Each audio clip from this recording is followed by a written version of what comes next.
Un individu connu sous le nom d'Élie est né à Galad et est connu dans l'histoire comme l'un des principaux prophètes d'Israël. Bien qu'aucune œuvre spécifique ne lui soit consacrée, sa vie est étroitement liée au règne tumultueux d'Achab et de son fils Achazia, tous deux monarques notables de l'histoire d'Israël. Élie est devenu une figure marquante au Xe siècle avant J.C., période marquée par la prophétie.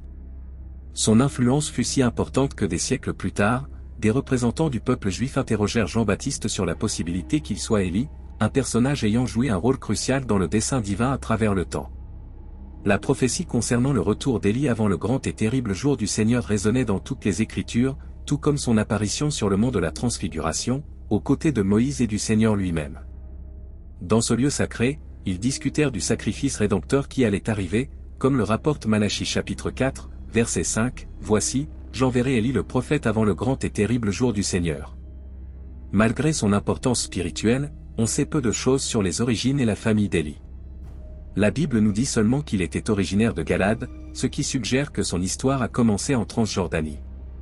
Élie était un homme d'une grande vigueur physique, comme en témoigne sa course remarquable à la tête du char du roi Achab depuis le mont Carmel jusqu'à l'entrée de Jéril. Cet exploit a mis en valeur sa condition physique exceptionnelle, compatible avec sa carrière pleine de miracles et d'exploits puissants. Dans un moment mémorable, Élie est apparu de façon spectaculaire devant le roi Achab et a délivré un message puissant: il n'y aura ni pluie ni rosée au cours de ces années. Par cette déclaration, le prophète a précisé que le destin du royaume était entièrement lié à ses paroles. Après cette prédiction audacieuse, Élie reçut la direction divine de se cacher près du ruisseau de Cherit, à l'est du Jourdain, où il fit l'expérience d'une provision surnaturelle, les corbeaux lui apportant du pain et de la viande chaque matin et soir. Dont la localisation exacte reste entourée de mystères et sèche selon le décret divin, c'est à ce moment critique qu'Élie reçut du ciel une nouvelle instruction de se rendre sur le territoire de Zarapa, au cœur de Sidon, où une veuve serait chargée de le soutenir. Parmi les nombreux nécessiteux, le choix s'est porté sur une veuve. Élie ne lui a pas demandé de préparer un repas tout de suite. Au lieu de cela, il a fait une demande apparemment inhabituelle: préparez-moi d'abord un petit gâteau et apportez-le-moi, puis préparez-en un pour vous et votre fils. Il expliqua que sous la divine providence, la farine et l'huile dont elle disposait ne s'épuiseraient pas tant que la sécheresse ne serait pas passée. L'histoire nous ramène encore plus loin, lorsqu'Élie est arrivé à Zarapa. Il trouva cette veuve avec de maigres réserves de farine et d'huile au bord du désespoir. Elle doutait naturellement de la demande initiale du prophète, craignant que cela n'entraîne la mort de son fils. Cependant, Élie lui a demandé de lui faire confiance avec foi. Il lui a assuré que Dieu pourvoirait abondamment, et la foi de cette femme a permis que le miracle se produise. La farine et l'huile ont continué à couler alors que la sécheresse ravageait la terre, et le fils de la veuve a été épargné. L'histoire ne s'arrête pas là. Dans un moment d'extrême angoisse, le fils de la veuve est tombé gravement malade au point de ne plus pouvoir respirer. En désespoir de cause, la mère accusa Élie, se demandant s'il était venu lui rappeler ses péchés et ainsi provoquer la mort de son fils. Élie, cependant, prit le garçon dans ses bras et le porta dans une chambre haute où il logeait. Il a prié intensément le Seigneur, implorant le retour de l'âme de l'enfant.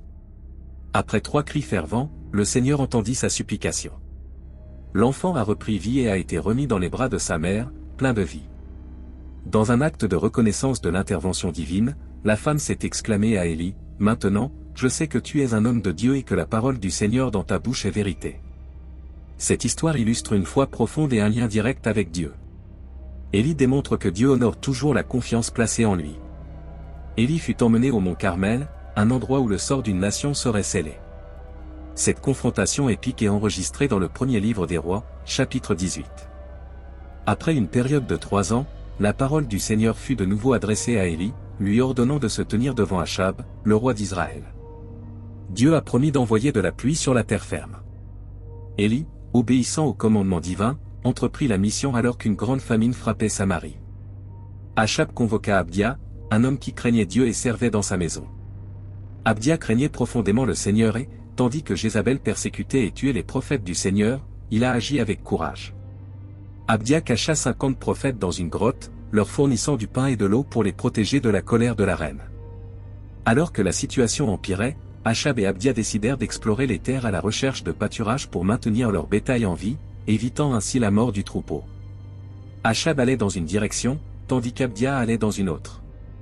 Alors qu'Abdia était en voyage, il rencontra Élie, le prophète redouté et recherché. Reconnaissant le messager de Dieu, Abdia tomba à genoux, s'inclinant devant lui et lui demandant s'il était le maître Élie. Élie, répondant calmement, assura Abdia qu'il informerait Achab de leur rencontre et qu'il serait présent. Cependant, Obadiah a exprimé son inquiétude, craignant qu'en agissant ainsi, il ne soit lui-même tué. Il a expliqué que dans sa jeunesse, il craignait le Seigneur et avait pris des mesures pour protéger les prophètes de Dieu de Jézabel en les cachant dans une grotte et en leur fournissant de la nourriture. Maintenant, il était inquiet, craignant la colère du roi.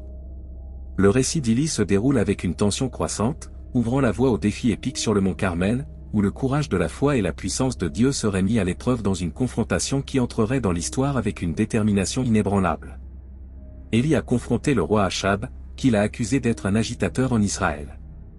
Élie, à son tour, répondit courageusement, accusant le roi et sa famille d'abandonner les commandements du Seigneur au profit des idoles. Ensuite, Élia a proposé un défi épique qui changerait le cours de l'histoire.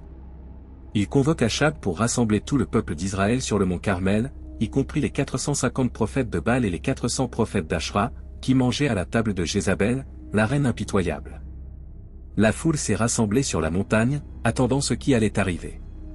Élie, dans son rôle de prophète du Seigneur, s'est adressé au peuple et a demandé, « Jusqu'à quand oscillerez-vous entre deux opinions? Si le Seigneur est Dieu, suivez-le, mais si c'est Baal, suivez-le. » Ces paroles résonnaient, mais le peuple restait silencieux, n'offrant aucune réponse à cette hésitation. Élie a décrit le défi qui permettrait de démontrer qui était le vrai Dieu. Il proposa de choisir 2 taureaux, l'un pour les prophètes de Baal et l'autre pour lui-même, le prophète du Seigneur. Les taureaux seraient préparés avec du bois, mais sans feu. Ensuite, chaque groupe invoquerait le nom de son Dieu, et le Dieu qui répondrait par le feu serait reconnu comme le Dieu suprême. Le peuple accepta la proposition et Élie donna au prophète de Baal l'occasion de passer en premier. Ils choisirent le taureau, le préparèrent, et du matin jusqu'à midi ils invoquèrent le nom de Baal, « Ô Baal, réponds-nous. » Mais il n'y eut aucune réponse, aucune voix, aucun signe divin. En observant la scène, Élie s'est moqué des prophètes de Baal, suggérant que peut-être leur Dieu était distrait lors d'un voyage ou même endormi et avait besoin d'être réveillé. Le désespoir des prophètes les a amenés à se couper avec des couteaux et des lances, faisant couler le sang dans leur rituel frénétique. Mais il n'y eut toujours pas de réponse divine.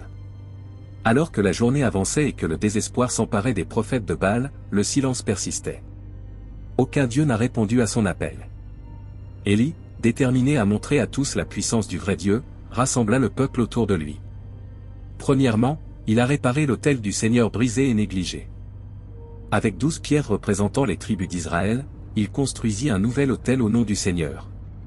Autour de l'autel, il creusa une tranchée assez grande pour contenir 2 mesures de graines. Élie a ensuite placé le bois et le taureau préparés sur l'autel. Pour intensifier le défi, Élie ordonna de verser 4 jarres d'eau sur l'holocauste et le bois. Le peuple obéit et l'eau coula autour de l'autel, remplissant la tranchée. Il a répété le processus 3 fois pour que l'eau soit complètement saturée. L'autel et le bois rendant impossible l'allumage conventionnel, lors du sacrifice de l'après-midi arriva et Élie, avec une confiance inébranlable, s'approcha de l'autel.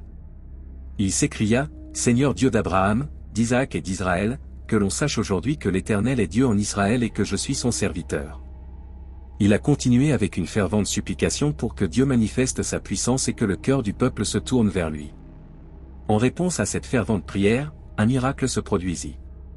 Le feu divin descendit du ciel et consuma l'holocauste, le bois, les pierres et même l'eau du fossé.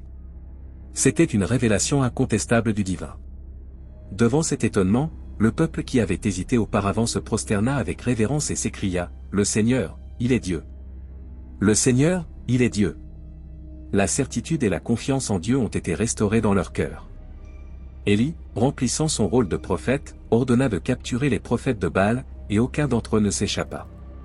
Alors Élie ordonna au roi Achab de se préparer, car la pluie était sur le chemin. Le ciel est devenu noir de nuages, le vent s'est levé et de fortes pluies sont tombées, accomplissant ainsi la promesse de Dieu d'envoyer la pluie tant attendue sur la terre ferme. Lorsque la pluie commença à tomber, Élie, fortifié par la main du Seigneur, Saint-Sérin et, avec une détermination surnaturelle, courut devant Achab jusqu'à l'entrée de Joril. Ce fut un moment de triomphe et de célébration de la fidélité du Dieu d'Israël, qui répondit aux cris de son serviteur et démontra magnifiquement sa puissance. Après le miracle sur le mont Carmel et l'arrivée de la pluie, la nouvelle parvint à Jézabel, la méchante et méchante reine, qui était furieuse de ce qu'il y avait fait. Elle a juré de se venger de lui et a envoyé un messager avec une menace de mort. Effrayé, Élie s'enfuit pour sauver sa vie, laissant derrière lui son serviteur et se lançant dans un long voyage à travers le désert. Au cours de ce voyage, il atteint un point d'épuisement et de désespoir, envahi par la peur et la fatigue au point de souhaiter la mort. Allongé sous un arbre, il a prié Dieu de lui ôter la vie. Pendant qu'il dormait, un ange du Seigneur le toucha et lui apporta de la nourriture et de l'eau, l'encourageant à manger et à boire, car le voyage serait long et difficile. Élie obéit et fut fortifié par la nourriture divine, marchant pendant 40 jours et 40 nuits jusqu'à ce qu'il atteigne le mont Horeb, la montagne de Dieu, tandis que Jézabel poursuivait sa quête de vengeance. Croyant à tort qu'Élie était mort sur le mont Horeb, il trouva une grotte et y passa la nuit. Dieu l'interrogea sur la raison de sa présence sur la montagne. Élie a exprimé son zèle pour le Seigneur et son découragement face à l'état spirituel d'Israël, déplorant la façon dont le peuple avait abandonné l'alliance du Seigneur, détruit ses autels et tué ses prophètes, se considérant comme le seul fidèle au Seigneur et avec sa vie en danger. Dieu, dans sa miséricorde infinie, a choisi de révéler sa présence à Élie d'une manière particulière. Premièrement, il y eut un vent fort qui détruisit les montagnes, mais le Seigneur n'était pas dans le vent. Puis un tremblement de terre ébranla le sol, mais le Seigneur n'était pas non plus dans le tremblement de terre. Puis un feu est venu, mais Dieu n'était pas non plus dans le feu. Finalement, une petite voix douce se fit entendre, et Élie sut que c'était la voix du Seigneur. En entendant la voix de Dieu, Élie se couvrit le visage de son manteau et quitta la grotte. Dieu lui posa la même question, « Que fais-tu ici, Élie ?» Et Élie répéta sa lamentation et son zèle pour le Seigneur. Ensuite, Dieu a donné à Élie des instructions claires et importantes pour qu'il revienne et oigne Hazaël comme roi de Syrie, Jéhu comme roi d'Israël et Élisée comme prophète à sa place. Dieu révéla également à Élie qu'il avait réservé 7000 personnes en Israël qui ne se prosterneraient pas devant Baal, montrant ainsi qu'il n'était pas seul dans sa fidélité au Seigneur. Élie, désormais renouvelé et fortifié par la communion avec Dieu, était prêt à remplir sa mission et à continuer à servir le Seigneur comme son prophète. Il suivit rapidement les instructions divines et partit à la recherche d'Élisée. Il trouva Élisée en train de labourer avec 12 paires de béhufs. Élie jeta son manteau sur Élisée, symbolisant l'appel divin. Élisée quitta aussitôt les béhufs et courut demander la permission de dire au revoir à ses parents avant de suivre Élie. Démontrant son engagement, Élisée tua les béhufs et offrit leur viande au peuple comme geste final avant de rejoindre Élie comme son serviteur, laissant derrière lui son ancienne vie pour suivre l'appel divin avec détermination. Pendant ce temps, à Damas, le roi Ben-Hadad de Syrie était malade. Il envoya Hazaël rencontrer le prophète Élisée et s'enquit de son rétablissement, apportant un cadeau généreux. Élisée répondit que Dieu lui avait montré que Ben-Hadad allait mourir, mais il regarda Hazaël attentivement et se mit à pleurer. Surpris, Hazaël a demandé la raison de ses pleurs, et Élisée a prédit le mal que Hazaël ferait aux enfants d'Israël, révélant que le Seigneur lui avait montré que Hazaël deviendrait roi de Syrie. Le lendemain, Hazaël assassina le roi et monta sur le trône, accomplissant ainsi les prophéties de Dieu. Alors qu'Élisée se préparait à assumer le rôle de prophète à la place d'Élie, ces événements marquèrent un changement important dans l'histoire d'Israël et de la Syrie. Le prophète Élie rencontra Naboth, un juif de Jéril, propriétaire d'une vigne près du palais d'Achab, roi de Samarie. Achab a exprimé le désir d'acquérir le vignoble de Naboth, offrant en échange de l'argent ou un meilleur vignoble. Cependant, Naboth a refusé, affirmant que la vigne était un héritage de ses parents et qu'il n'était pas disposé à la vendre. Cela laissa Achab profondément mécontent et triste. Sa femme, Jézabel, sentant la tristesse de son mari, élabora un plan pour obtenir la vigne de Naboth.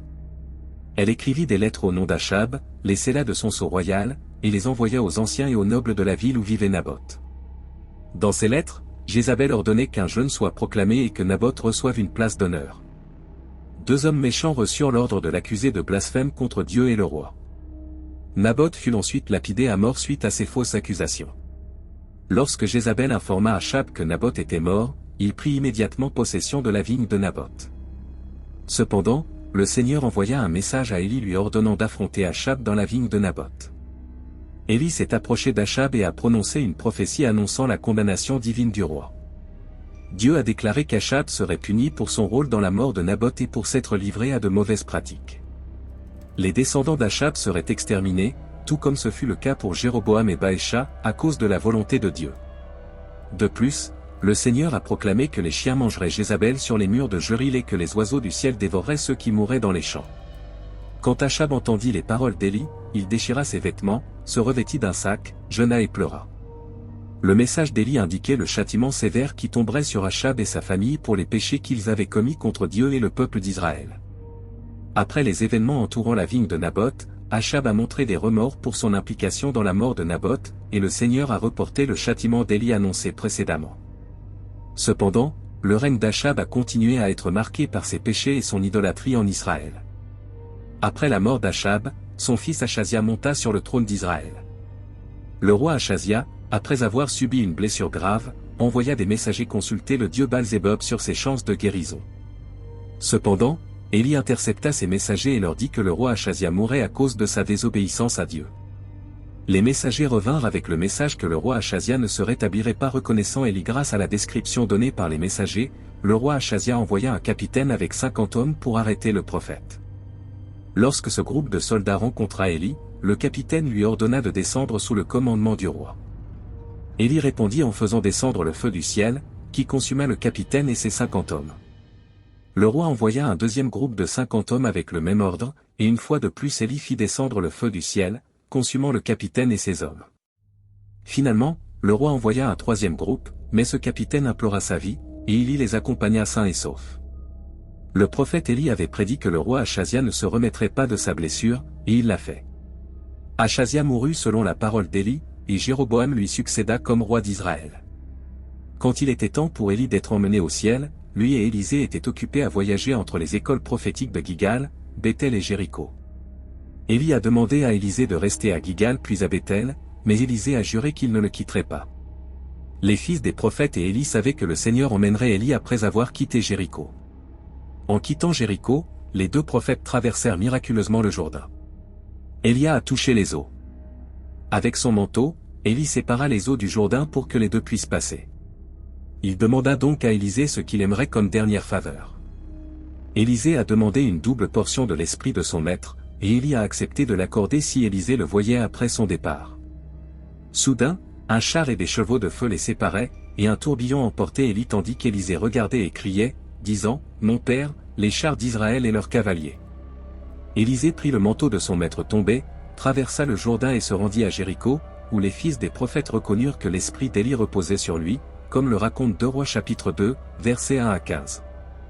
Lorsque les fils des prophètes qui étaient à Jéricho virent Élisée, ils dirent que l'esprit d'Élie reposait sur lui et ils vinrent à sa rencontre, se prosternant jusqu'à terre devant lui.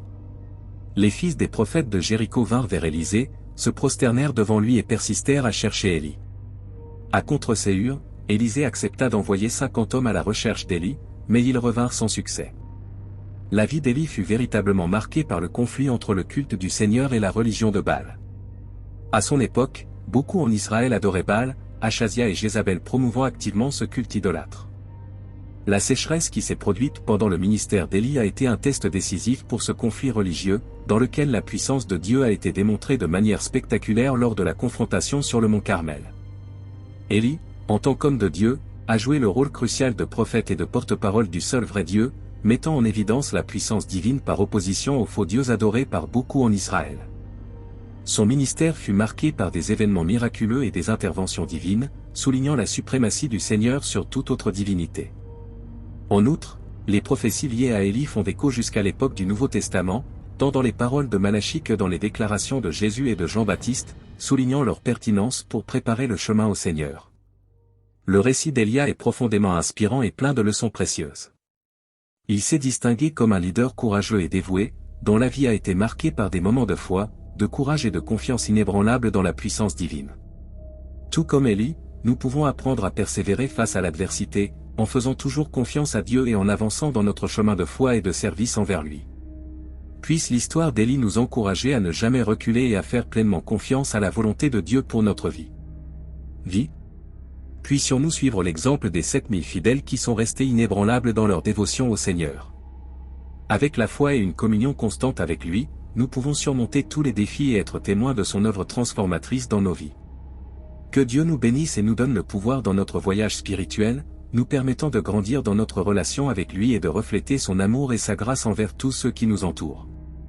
Amen.